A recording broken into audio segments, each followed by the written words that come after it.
From Crenshaw to Compton, from Watts to Inglewood, the way black folks talk in LA is distinct, it's confident, laid back, and smooth. But don't get it twisted, it cuts when it needs to. Today we're diving into the LA hood accent, where it comes from, how it sounds, and how it's helped to shape modern culture. Let's get into it. So most people think that black folks came to LA during the Great Migration. Whilst that's true, it's not the full story. Black people were in Los Angeles before the 20th century. Even back in the 1800s, some were free, some came west during Reconstruction, and others came in small waves for work on the railroads, in agriculture, and/or for domestic labor. The Great Migration brought thousands more between 1910 and 1970, most notably from the South, especially Texas, Louisiana, Mississippi, Arkansas, and Oklahoma. They settled in places like Watts, South Central, Compton, and Inglewood, forming strong, rooted black communities. Due to racist housing laws and redlining, black people were boxed into certain neighborhoods where they built their own world, complete with churches, businesses, music scenes, and yes, language. At the same time, LA's white working class included groups like the Jews, Italians, Armenians, and descendants of English settlers. Now, for additional context, the US took over California in 1848, and Anglo settlers, basically English-speaking whites, often from South or Midwest, began arriving. These early English-speaking settlers weren't English per se in the immigrant sense, they were mostly white Americans of English descent, bringing Southern dialects, Midwestern speech, and frontier slang to the area. Now, I know some people are going to say, what about the Germans, the Irish, and the Poles? Whilst they all had strong cultural influences, their linguistic influence is minimal. Lastly, it's important to note the Mexican influence on the LA hood accent given the proximity of Mexico and the fact that LA was once part of Mexico. Now, all of these influences have created a cultural and linguistic stew that's helped to shape the modern LA hood accent. It's laid back, rhythmic, and full of flavor. Now, here are 10 key pronunciation features of the LA hood accent. The first is stretched vowels. Vowels get elongated, especially with words like car or hard. Listen to this clip. A lot of people don't know. Like in LA, you got different cars. You got the gangster car, you got the in-hood car, you got the mafia car. But now at the end of the day, the gangster car is what run LA. Gangsta, gangsters, homie. For real, Fire Trade Avalon gangsters. The second is drop G's on ing words. So for example, running can become running, or turning can become turning. Listen to this clip. I made it to the point now where from Missoula, Montana could tell you more about the hood than the hood. Feel me? Could tell you about some crippin' and blood more than that's in that lifestyle. The third is a soft TH sound. So TH becoming D or an F. So this becoming this, or mouth becoming mouth. So I just closed my eyes and I was like, I really told myself, like literally told myself, I was like, damn, so this is it. But I wasn't scared of nothing. I wasn't scared. I didn't have no fear. I didn't feel like I was gonna miss nothing. I didn't have no children yet, so I didn't really have nothing to hold on to. Me and my mom's relationship was strained. Me and my pop's relationship was strained. And so all I had was a few little chicks and my little sidekick that I probably was gonna miss. But other than that, I was about to say my peace with God and just, I didn't expect to make it out of that. Yeah, I was raised, in LA, in South Central LA, and you know what the story is. Oh yeah. And my perspective of women was a little up, to be honest. You know what I'm saying? Just I didn't think it was, but when I went out there and I seen how different the dynamic was with the women and the men, how they interacted with and each even other. me, after being out there a month, I was ready to kill behind my female homegirls. You better not play with them.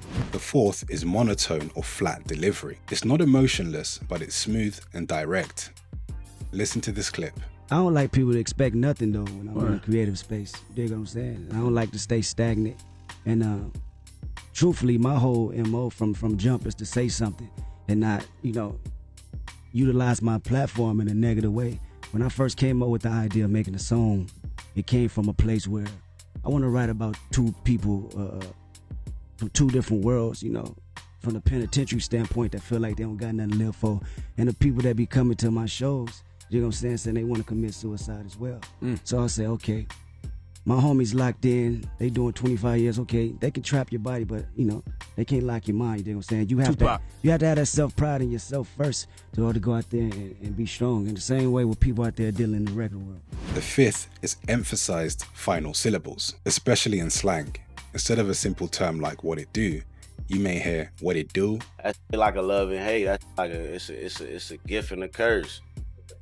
On blood. Like you said, Hollywood down the street, on the B, that's down the street. The sixth is minimal pitch change. So the LA hood accent can sound calm even when aggressive and or assertive. They always instill the spirit of work, you know what I'm saying? The mascot for this school is like a buff dude, look like he's standing on a prison yard.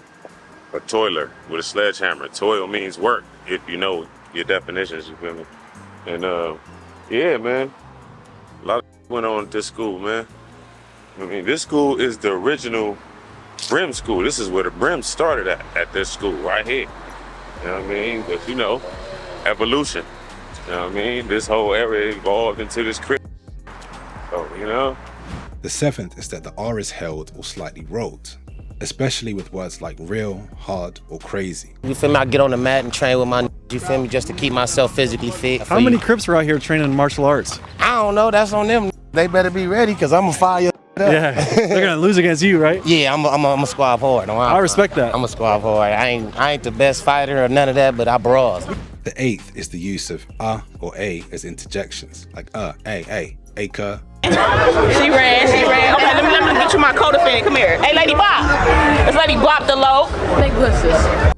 Oh, hey, tap in with my Instagram brand. Some urban streetwear. It's called Bop-A-Billion brand. Bop-A-Billion_brand. Dead homie. And then, second off, first, hey, as soon as you get into it with her, the first thing she gonna go do is go on the enemies, man, and get the set that.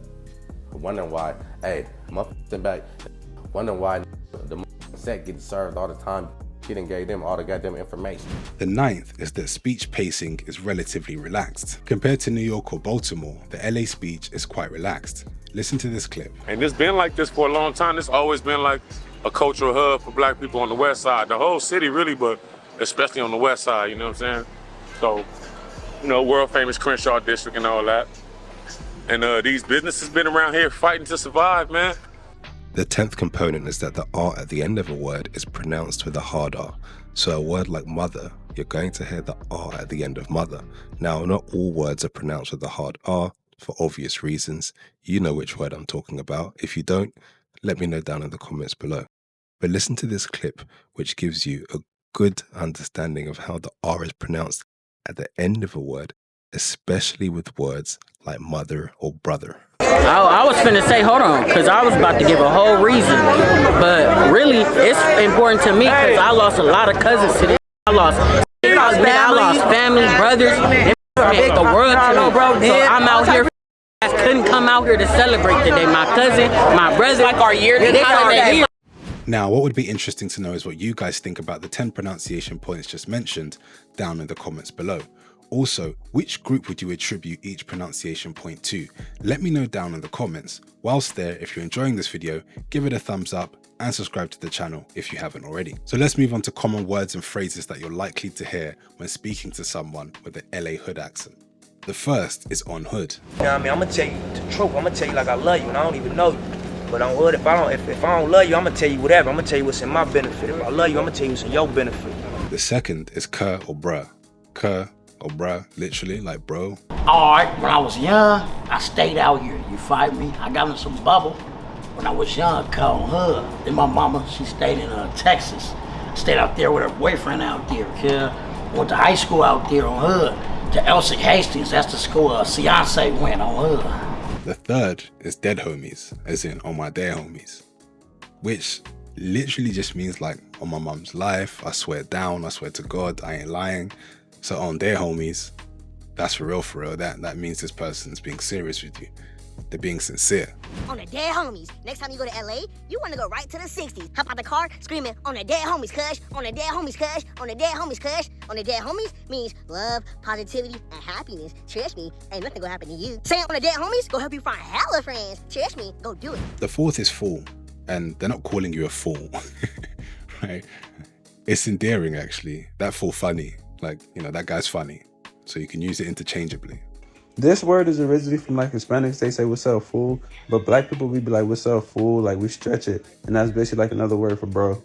The fifth is hella. You'll hear this a lot. It just means very. So that party was hella packed. Teed, which would be T-E-E-D. If somebody called you teed, that pretty much was like another word for lame. Or pretty much like you wear some up shoes, it's gonna be like, oh, them shoes are teed. Or like if you just like a weird, you feel me, it's gonna be like, oh, that's a teed. But yeah, them is some LA words that used to be hella popular, but died the out. The sixth is gassing. Gassing has a number of meanings. It can mean to hype somebody up. It could also mean to be lying about something. It really depends. This is something that we also use here in London, UK. I've discussed it in another video, which I'll link up top. The seventh is catch a fade. And big up to Aaron the plumber because he loves saying this. Listen to this clip. It was never about a female, you know what I'm saying? It was about my daughter, about respect. And when I feel like I have the respect, I never want to hurt them. I just want to catch a fade because when you catch a fade with somebody, it's out of love. You know, it's like, listen, we two grown men, let's fight this out and hug it out. And once that took place, we fought it out, you know what I mean? And in the long run, it was really no winner, no loser. The eighth is slide, which means to pull up or to go somewhere. I like this one. I think I'm going to add it to my vocabulary. The next we got finna slide. So finna slide is like, you know, homie say, man, they got this party cracking, you trying to roll? Like, yeah, man, I'm finna slide up there right now. You know what I'm saying? We finna slide. You know, you about to ride out. You know what I mean? You about to, you know, hop in a whip and go. You know what I'm saying? We finna slide. The ninth is janky, which means low quality or terrible.